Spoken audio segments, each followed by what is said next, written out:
Buenas tardes, queridos hermanos de nuestra amada iglesia de Adolfo Sordó, Gea Sordó. Les damos la bienvenida a esta Semana Santa, donde estamos reuniéndonos a través de este medio para poder compartir la palabra. También les doy la bienvenida a todos aquellos amigos que nos escuchan. Bienvenidos, y que realmente esta palabra que voy a compartir en esta tarde con ustedes pueda traspasar y llegar a sus corazones. Vamos a comenzar en esta tarde teniendo una palabra de oración para darles unos minutos a todas aquellas familias que se están conectando. Esta semana la hemos también titulado Semana Santa en Familia. Así que los invito en sus hogares, allí donde están, para que podamos estar juntos orando y pidiendo su presencia en estos momentos. Los invito a orar. Amado Señor, te alabamos, Padre, te damos la honra y la gloria a ti. Te damos gracias, Señor, por este tiempo en donde tú, Señor, nos permites poder escuchar tu palabra a través de estos medios de comunicación. Padre, te agradecemos por poder hacerlo. Y Padre, te queremos pedir en esta tarde, Señor Jesús, por todo nuestro partido, por Malvinas Argentinas, por nuestro país, por nuestra provincia, Señor, para que tú estés, Padre, cubriendo en cada hogar, en cada necesidad, Señor, para que tú seques este virus, Señor. Te lo ponemos en tus manos, clamamos a ti, porque sabemos, Señor, que tú vas a estar obrando. Y también, Señor, como tus hijos, aceptamos todo lo que tú, Señor, envías, porque siempre, Padre mío, tú tienes un propósito. Padre, comprendemos y aceptamos, y también, Señor, clamamos para que tu misericordia, Señor, haga que esto desaparezca, Padre. Te quiero pedir en esta tarde, Señor, por todas aquellas familias que nos están escuchando de Gea Sordó, por aquellos amigos, personas que quizás nos conocen a través de este medio de comunicación online, Padre. Te pedimos por cada uno de ellos, para que tú, Señor, a través del poder de tu Espíritu Santo, estés, Padre mío, llegando con esta palabra que has puesto, Señor, para que tu sierva pueda estar, Señor, transmitiéndola. Padre, te invitamos a este culto, Señor, donde vamos a adorarte, que lo estamos haciendo a través de la alabanza, de la adoración, y también, Padre, a través de esta herramienta que también te alabamos a ti a través de la oración.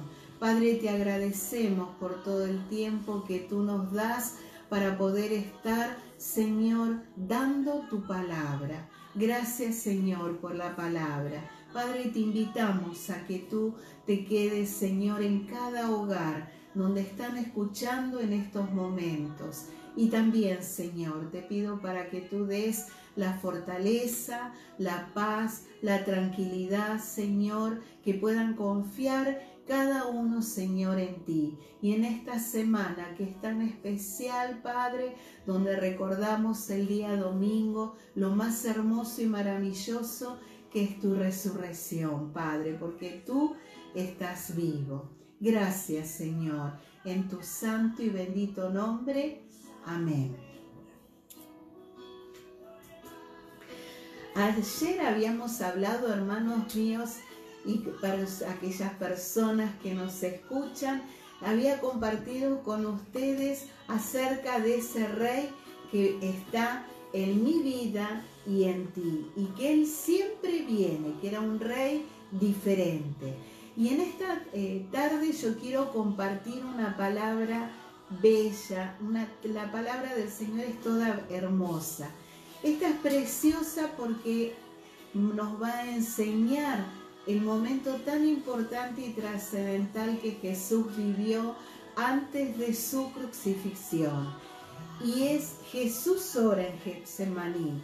Y yo a este mensaje lo titulé ¿Tienes un monte de olivos personal y los voy a invitar allí en sus hogares para que ustedes estén buscando en la palabra Marcos, en la Biblia, Marcos 14, de los versículos 32 al 42. Y su palabra dice así, en Marcos 14, 32 al 42. Vinieron pues a un lugar que se llama Getsemaní y dijo a sus discípulos, sentaos aquí, entre tanto que yo oro. Y tomó consigo a Pedro, a Jacobo y a Juan. Y comenzó a entristecerse y angustiarse. Y les dijo, mi alma está muy triste hasta la muerte. Quedaos aquí y velad. Yéndose un poco adelante, se postró en tierra y oró que si fuese posible pasase de él aquella hora. Y decía, Abba, Padre, todas las cosas son posibles para ti. Aparta de mí esta copa. Mas no lo que yo quiero, sino lo que tú. Vino luego y los halló durmiendo, y dijo a Pedro, Simón, ¿duermes? ¿No has podido velar una hora? Velad y orad, para que no entréis en tentación. El espíritu a la verdad está dispuesto, pero la carne es débil. Otra vez fue y oró, diciendo las mismas palabras. Al volver, otra vez los halló durmiendo, porque los ojos de ellos estaban cargados de sueño y no sabían qué responderle. Vino la tercera vez y les dijo, dormid ya y descansad.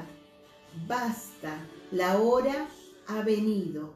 He aquí, el Hijo del Hombre es entregado en manos de los pecadores. Levantaos, vamos. He aquí, se acerca el que me entrega. Amén por su palabra.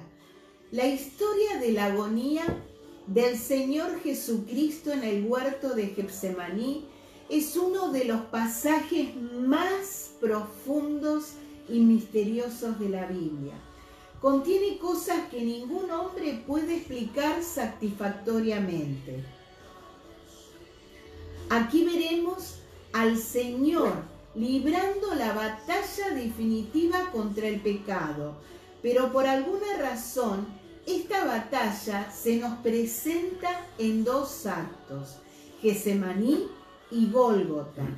Y esto me lleva a preguntarme, ¿por qué fue necesario pasar por Getsemaní?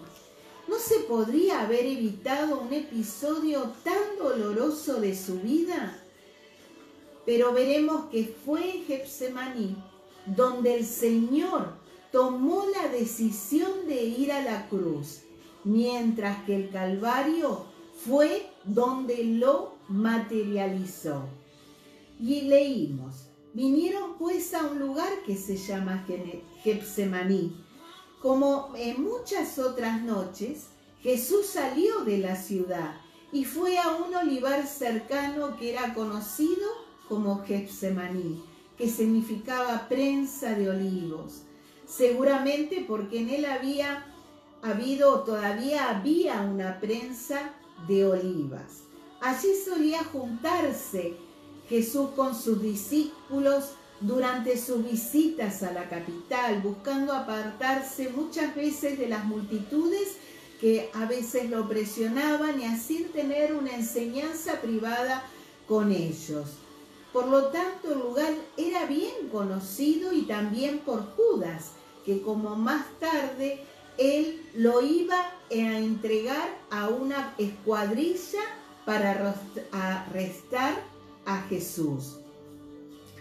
Aunque no debemos olvidar que se encontraron allí a Jesús en aquella noche, fue porque él no había ningún pensamiento de huida, a pesar de que conocía perfectamente todas las maquinaciones de Judas, como antes él lo había expresado. Pero en esta ocasión, aquel lugar donde Jesús había tenido tantas hermosas pláticas con sus discípulos, ahora se iba a convertir en el escenario de su terrible agonía antes de ir a la cruz. Les dijo: sentaos aquí entre tanto que yo oro. ¿Cómo iba a enfrentar Jesús este duro trance? En esto también apreciamos que Jesús era muy diferente a nosotros. Con frecuencia, cuando cada uno pasamos por diferentes problemas que nos agobian, o estamos rodeados de dificultades, o como en esta instancia, que todos el país está con una determinada pandemia, muchas veces pensamos que necesitamos algún respiro o algún tipo de diversión que nos relaje. Algunos muchas veces buscan otros caminos como el alcohol, las drogas, vicios o cualquier otra diversión que lejos les va a traer paz al corazón. No hacen más que aumentar sus problemas, pero el Señor nos indicó que la solución pasaba por buscar a Dios en oración. En Santiago 5:13 dice su palabra: ¿está alguno entre vosotros afligido? Haga oración. Y también su palabra en este párrafo que le hemos leído de la Biblia en Marcos dice que tomó consigo a 3 discípulos, a Pedro, a Jacobo y a Juan. Parece que Jesús oraba solo, sin embargo él quería sentir en esos momentos la cercanía de alguno de sus discípulos.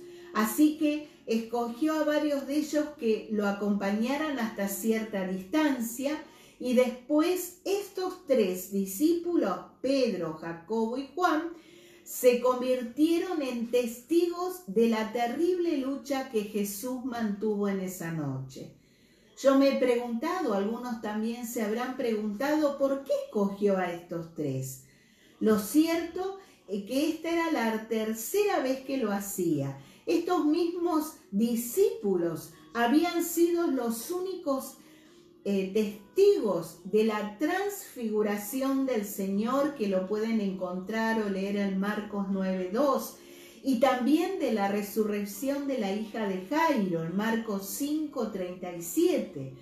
Pero resumiendo, podemos decir que estas 3 experiencias espirituales tenían relación con 3 momentos claves de la vida del Señor: su agonía, resurrección y gloria.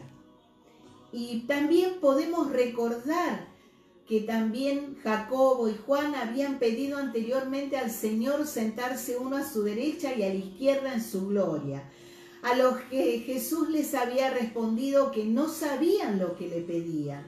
Y de hecho, cuando les preguntó si podían beber del vaso que él bebía, ellos no dudaron en contestar que sí podían. Seguramente cuando en el huerto de Getsemaní vieron la agonía de Jesús mientras oraba pidiendo que pasara de él aquella copa, ellos tuvieron que darse cuenta de que realmente no sabían lo que habían dicho. Y comenzó Jesús en ese monte a entristecerse y angustiarse. Cuando Jesús se apartó a orar, el evangelista acá utiliza en el original 2 palabras muy fuertes para indicarnos su intensa perturbación emocional ante la perspectiva que se les presentaba, y también su estado de extremo dolor y angustia. Lucas completa este cuadro diciéndonos que estando en agonía oraba más intensamente, y era su sudor como grandes gotas de sangre que caían hasta la tierra. Podríamos preguntarnos qué era lo que producía este estado a Jesús. Algunos han pensado que esta angustia era la reacción natural que todos los seres humanos sienten ante la proximidad de la muerte. Pero en el caso de Jesús, necesariamente tenemos que pensar que había mucho más que eso.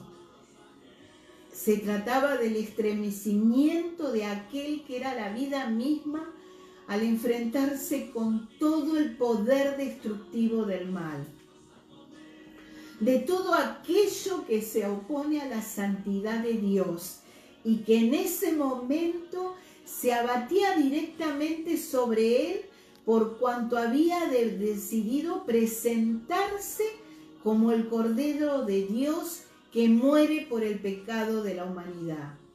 Y por cuanto era el Hijo de Dios, podía ver con extrema claridad toda la suciedad del mal que venía sobre él. Y por supuesto, para su naturaleza completamente santa y pura, el tener que enfrentarse con el pecado de toda la humanidad producía un dolor que es imposible expresar con palabras. En realidad, lo que estamos presenciando aquí es el choque frontal entre la luz y las tinieblas, entre la vida y la muerte. Te lo repito, para que puedas comprenderlo. Lo que estamos presenciando aquí es el choque frontal entre la luz y las tinieblas y entre la vida y la muerte. Más adelante se considerarán los sufrimientos físicos que Jesús pasó durante su arresto y crucifixión, pero sin lugar a duda los más dolorosos tuvieron que ser los de su alma. E inocente cuando un conocimiento pleno de las consecuencias que este acto iba a tener, asumió cargar sobre sí el pecado de los hombres. En 2 Corintios 5:21 dice su palabra: al que no conoció pecado, por nosotros lo hizo pecado, para que nosotros fuésemos hechos justicia de Dios en él.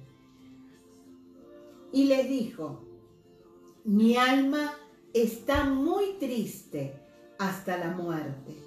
Solo podremos entender la clase de esta tristeza mortal de Jesús si nos damos cuenta de que no se trataba únicamente de la angustia ante la muerte que los seres humanos atravesamos al final de nuestros días. En su caso, era una muerte diferente. Él no moriría como consecuencia de sus propios pecados, ya que no los tenía, sino que él moriría en sustitución de los pecadores, cargando en ese momento la maldad de toda la humanidad. Muchas veces nosotros sufrimos como consecuencia de alguno de nuestros pecados y sabemos por experiencia lo doloroso que esto es. Pero ¿qué sería para el Señor sufrir de forma condensada por todos los pecados de los hombres? No cabe duda que nadie ha experimentado un dolor y amargura semejante. Y en esos momentos su santa humanidad fue oprimida y agobiada hasta lo sumo. De alguna manera inexplicable para nosotros. Cuando llegó el momento de la cruz, la relación de Jesús con Dios sería interrumpida. Y en Marcos 15:34 su palabra dice: y a la hora novena Jesús clamó a gran voz diciendo: Eloi, Eloi, lama sabactani, que traducido es: Dios mío, ¿por qué me has desamparado? No podemos imaginarnos lo que este hecho tuvo que haber significado para Jesús, cuando el mayor deleite de su vida era la comunión con su Padre Celestial. Cuando intentamos sondear en estos misterios, tenemos que reconocer que nunca podremos comprenderlos en toda su intensidad, y en la medida en que pobremente podemos entender algo, quedamos sobrecogidos ante la magnitud de los hechos.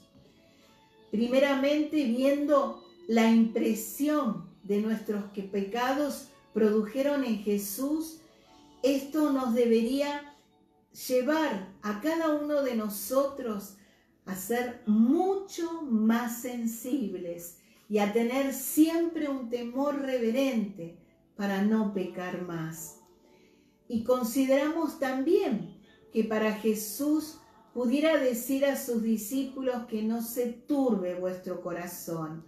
Él mismo tuvo que sufrir la angustia y la aflicción para poder afirmarlo.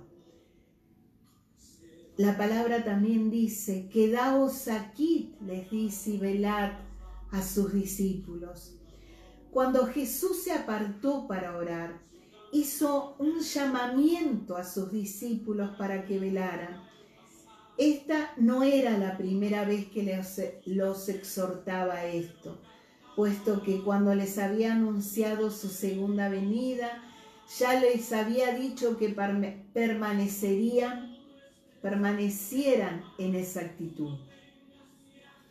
Y ahora nuevamente vuelve a hacerlo, aunque con mayor urgencia debido a los acontecimientos que inmediatamente iban a ocurrir.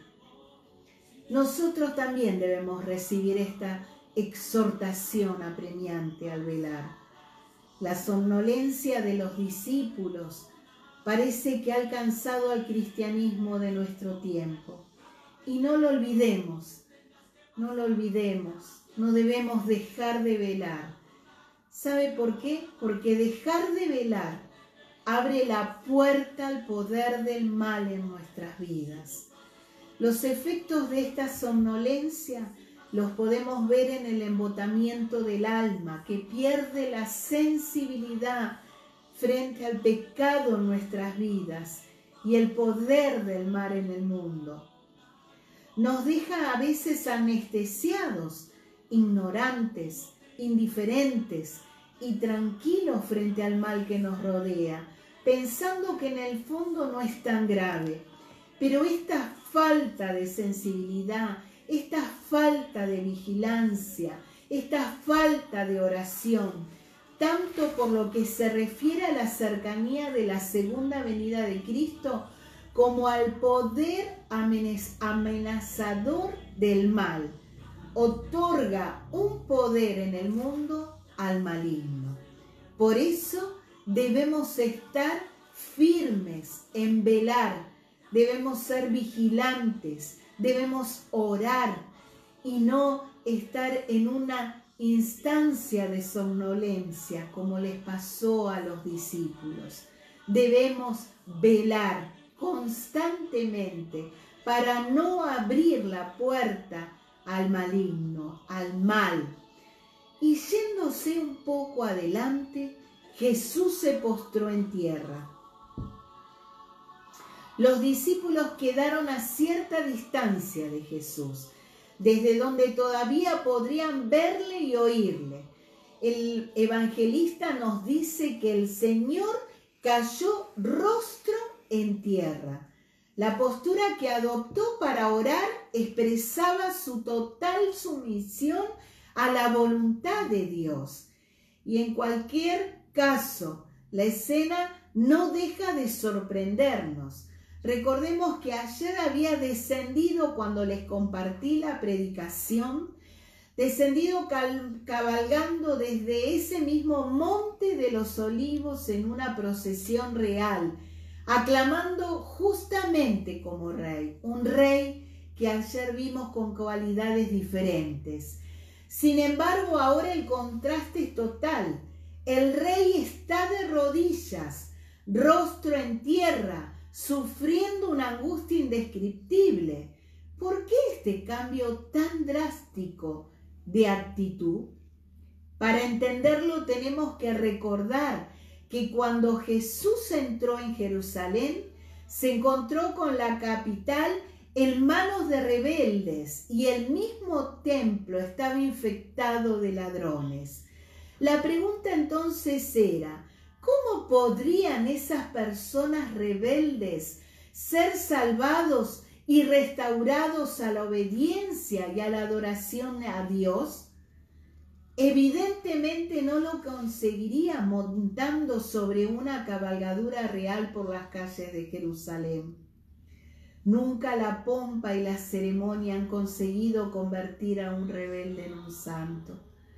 Si alguna vez Él podría llevar a Jerusalén, Israel y el mundo a la obediencia a Dios, tendría que ser necesariamente porque Él mismo comenzara por obedecer a Dios aquí mismo en la tierra. Así que el rey se arrodilló, dispuesto a obedecer por amor a su Dios y también a toda la raza humana. No había otro camino. Y en Romanos 5:19 dice, porque así como por la desobediencia de un hombre, los muchos fueron constituidos pecadores, así también por la obediencia de uno, los muchos serán constituidos justos. Amén. Palabra del Señor. Y oró, dice el relato, que si fuese posible, pasase de a él aquella hora. Una vez más, las Escrituras nos muestran a Jesús con total honestidad y no se avergüenza de hacernos saber que cuando se enfrentó al precio de la obediencia, sus oraciones fueron acompañadas de clamor y lágrimas. Por supuesto, sus lágrimas no eran como en muchas ocasiones lo son las nuestras. Una expresión infantil muchas veces de frustración porque no logramos hacer lo que nos da la gana. Por el contrario, en su caso, había un corazón absolutamente rendido y sumiso a Dios. Y por esa razón, cuando pedía al Padre que pasase de él esa copa, siempre lo hacía bajo la condición de que fuese compatible con la voluntad divina. Por supuesto, no se trataba de dos voluntades diferentes. Por un lado, la del Padre y por el otro, la del Hijo. El evangelista Juan recoge las palabras de Jesús que nos muestra que no había contraposición entre las dos voluntades. Y eso lo encontramos en Juan 12, 27 y 28. Ahora está turbada mi alma. ¿Y qué diré? Padre, sálvame de esta hora, mas para esto he llegado a esta hora. Padre, glorifica tu nombre. Entonces vino una voz del cielo, lo he glorificado y lo glorificaré otra vez. Amén. En cuanto a su oración, Jesús preguntaba si había otra base justa sobre la cual Dios podría salvar a los pecadores sin que Él tuviera que ir a la cruz. Y aquí vemos todo el drama de nuestra redención. Y el silencio del cielo indicó que no había otro modo. El Santo Hijo de Dios debía morir por los pecadores. Debía morir por mí y por vos. Por supuesto, aquella hora a la que Jesús se refería tenía que ver con el momento determinado desde la eternidad en el que se habría de resumir y concentrar toda la angustia, toda la pena, toda la muerte y cada una de las consecuencias que han surgido del pecado. Era la hora cuando Jesús, el hombre representativo, había de presentarse ante la justicia divina para satisfacer sus exigencias por medio del sacrificio de sí mismo en ofrenda por el pecado. Y él decía: Abba Padre, Abba Padre. Notemos que en su oración se dirige a Dios con la palabra Abba, que inmediatamente es traducida por Marcos para sus lectores gentiles como Padre. La palabra Abba era usada por los niños para dirigirse a sus padres e implicaba confianza, intimidad y reconocimiento de autoridad. Equivale a nuestro papá. Sin lugar a dudas, tuvo que sorprender a sus discípulos que se dirigiera a Dios de esta manera. Abba. Ellos nunca habían escuchado a ningún santo del Antiguo Testamento tratar así a Dios. En la forma de pensar de un judío habría sido irreverente y por tanto habría sido impensable que alguien pudiera llamar a Dios con una palabra tan familiar. Pero al hacerlo, Jesús estaba revelando la naturaleza de su comunión con Dios. De hecho, siempre que vemos a Jesús orando en los evangelios, lo hizo de esta forma, salvo en una única ocasión. Esto tuvo lugar en la cruz, cuando allí clamó: Dios mío, ¿por qué me has desamparado? Aparta de mí esta copa, dice el relato. El acto de obediencia que el Hijo del Hombre se disponía a llevar a cabo tendría un sabor inconmensurablemente amargo. Tenía el sabor de la muerte. El autor de Hebreos dice que él gustó la muerte por todos, en Hebreos 2:9. Además, el Antiguo Testamento se había referido con frecuencia a esta copa, que estaba reservada para los malos y que contenía la indignación divina contra los impíos. La muerte que él gustó no solo tuvo que ver con experimentar la separación del alma del cuerpo, sino el abandono del Dios de justicia, por haberse identificado con el pecado del mundo. Es inimaginable, por lo tanto, que la santidad encarnada pudiera recibir con agrado el pecado representado en esa copa. De ahí su petición: aparta de mí esta copa. Pero por otro lado, dejaba también constancia de su absoluta devoción y amor a su Padre. Mas no lo que yo quiero, sino lo que tú. No había ningún conflicto entre la voluntad del Padre y la del Hijo. El hombre perfecto era también el siervo obediente en todo. Y aunque todo su santo ser se alzase en contra de la perspectiva de la cruz y su cuerpo sudase sangre en su agonía, él nunca dejaría de decir: mas no lo que yo quiero, sino lo que tú. No podemos imaginar un grado de perfección más alto que el que aquí se nos presenta. Qué hermosa palabra. Y yo te quiero invitar a que vos preguntes. Vos podréis decir: mas no lo que yo quiero, sino lo que tú. Y mi otra pregunta es: en este tiempo el que nosotros estamos pasando diferente, en donde estamos en un tiempo de pandemia, donde debemos recalcular nuestra vida en situaciones diferentes. ¿Tienes un monte de olivo personal? Un Getsemaní en donde ir día a día y entregar todas tus cargas al Padre y compartir el tiempo con Él cuando estás enfrentando cualquier situación difícil de la vida o cualquier instancia. ¿Tienes ese tiempo? ¿Tienes ese monte de los olivos?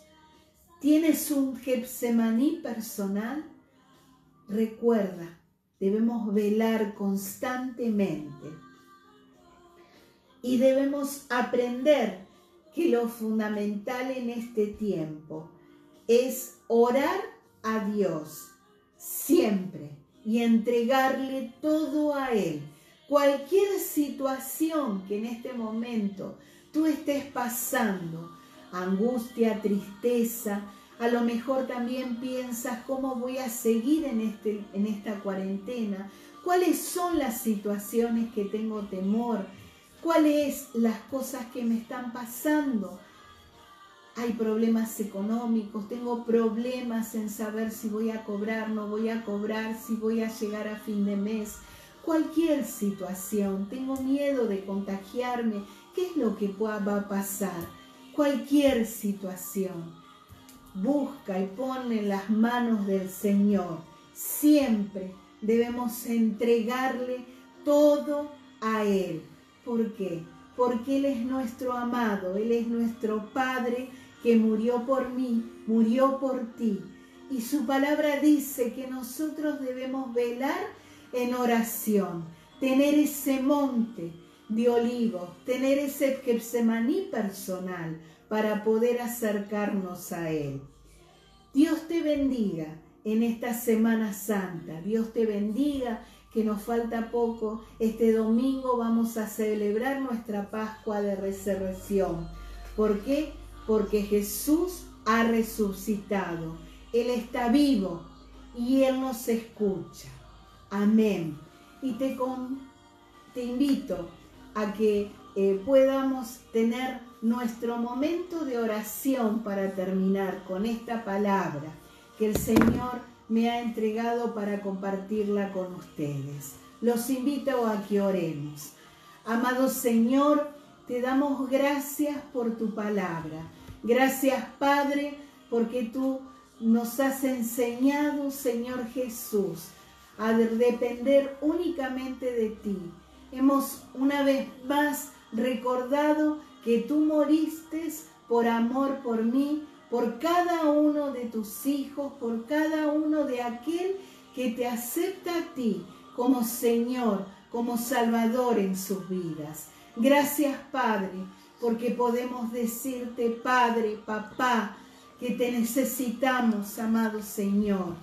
Padre mío, yo en esta tarde quiero estar orando por cada familia, Señor, que está escuchando, por cada amigo, por cada persona que está escuchando, para que tú, a través del poder de tu Espíritu Santo, estés acompañándolo en sus hogares, donde están, dándole, Señor, la fortaleza que proviene de ti, la paz, la tranquilidad, el consuelo, porque únicamente, Señor, confiamos en ti.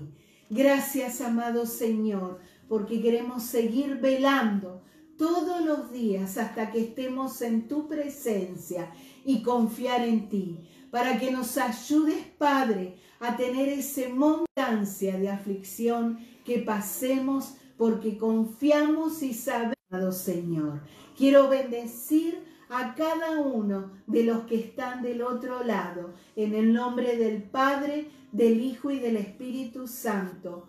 Amén. Y los esperamos mañana conjuntamente con el pastor para poder estar compartiendo mañana sábado a las 19 horas una palabra para ti. Amén. Y hasta mañana.